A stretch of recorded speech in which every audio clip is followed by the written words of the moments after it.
আসসালামু আলাইকুম everyone, welcome back to my channel parts of my life. আপনারা সবাই কেমন আছেন? আশা করতেছি যে যেখান থেকে আমার ভিডিও দেখতেছেন আল্লাহর রহমতে সবাই ভালো আছেন। জি আলহামদুলিল্লাহ, আমরাও ভালো আছি। তো আজকে আমি চলে এসেছি আরেকটা রেসিপি নিয়ে, সেটা হচ্ছে পেঁয়াজ দিয়ে শুটকির ভর্তা করব। আর যদি বলতে চান সেটা আপনারা বলতে পারেন পেঁয়াজ দিয়ে শুটকি বোনা। তো যা চান সেটাই বলতে পারেন। তো চলুন আজকে আমার ভিডিও রেসিপিটা দেখুন, আর আশা করতেছি রেসিপিটা আপনাদের ভালো লাগবে। আর যদি ভালো লেগে থাকে অবশ্যই কিন্তু আমার পাশে থাকবেন, আর অবশ্যই কিন্তু পুরো ভিডিওটা দেখবেন, কারণ পুরো ভিডিও না দেখলে আমাদের চ্যানেলটা গ্রো করবে না আর একে অপরের পাশে থাকতে পারবো না। তো অবশ্যই কিন্তু আমার পুরো ভিডিওটা দেখবেন।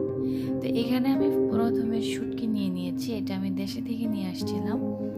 তো এটাকে আমার একটু ধুয়ে নিতে হবে। আর একটা ফ্রাই প্যানে আমি এখানে অলিভ অয়েল তেল দিয়ে দিয়েছি। যদি আপনারা চান যে কোনো তেল দিতে পারেন, চাইলে সয়াবিন তেল অথবা সরিষার তেল দিয়ে দিতে পারেন। আর এখানে আমি দিয়ে দিচ্ছি রসুন কুচি, কারণ রসুনটা স্বাস্থ্যের জন্য খুবই উপকার। এজন্য আমি প্রতিদিনই আমাদের তরকারিতে রসুন থাকে। তো এখন আমি এটাকে তেলের মধ্যে একটু ফ্রাই করে নিব। আর এই শুটকি তরকারিটা শুটকি বোনা, সত্যি ধরতে খুবই সহজ, খুবই ইজি, যে কেউ বাসায় রান্না করে ফেলতে পারে। হয়তো বা বলতে পারে এটা মানে আমাদের মাঝে শেয়ার করার কি বিষয় না। আমি মনে করি যে আমি কিন্তু একরকমভাবে রান্না করি, আপনারা কিন্তু হয়তো বা অন্যরকম করতে পারেন। তো আমাদের প্রত্যেকেরই কিন্তু এক একজনের কাছ থেকে শেখা দরকার, কে কীভাবে করে সেটা আমাদের দেখা দরকার। তো এর জন্যই আমাদের এক একজনের রেসিপিটা আমরা এক একভাবে প্রেজেন্টেশন করে সবাই কিন্তু শেয়ার করে থাকি।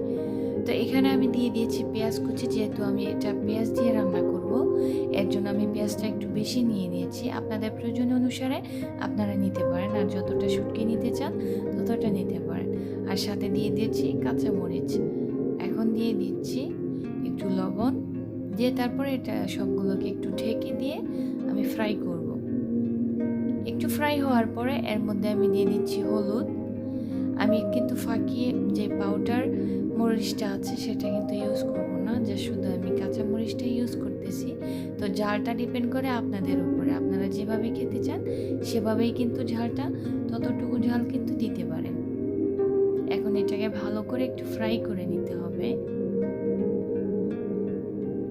আমারটা একটু মোটামুটি ভালো ফ্রাই হয়ে গেছে। তো এখন আমি এর সাথে শুটকিগুলো দিয়ে দিচ্ছি। শুটকি আপনারা যতটুকু খেতে চান সে ততটুকু কিন্তু দিতে পারেন। আর আমরা যেহেতু আমি তেমন রান্না করি না এখানে, তার জন্য যতটুকু আমার দরকার আমি ততটুকু নিয়েছি। এখন ভালো করে একসাথে সবগুলোকে মিশিয়ে একটু ফ্রাই করে নেবেন, শুটকিটাও যেন ফ্রাই হয়ে যায়। তো আমি ফ্রাই করে নিয়েছি একটু। আর এখানে আমি টমেটো দিয়ে দিচ্ছি। এখানে আমি একটা টমেটোকে দুটো ভাগ করেছি। এর একটা কারণ হচ্ছে যে এটা যখন সিদ্ধ হয়ে যাবে এর উপরের খোসাটা আমি কিন্তু তুলে ফেলবো। তো এর জন্য আমি একটা টমেটোকে দুটো ভাগ করেছি, আমার সহজে যেন খোসাটা তুলে নিতে পারি। আর এখন একটু পানি দিয়ে একটু নাড়াচাড়া দিয়ে তারপর আমি ঢেকে দিব।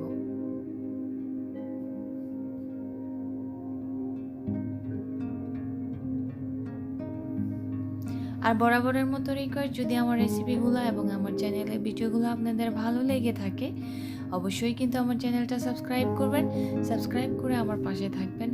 আর যদি ভালো লেগে থাকে একটা লাইক কিন্তু অবশ্যই দিতে ভুলবেন না, কারণ যদি আপনারা একটা লাইক দেন তাহলে আমাদের ভিডিও করতে আরও অনেক উৎসাহ জাগে।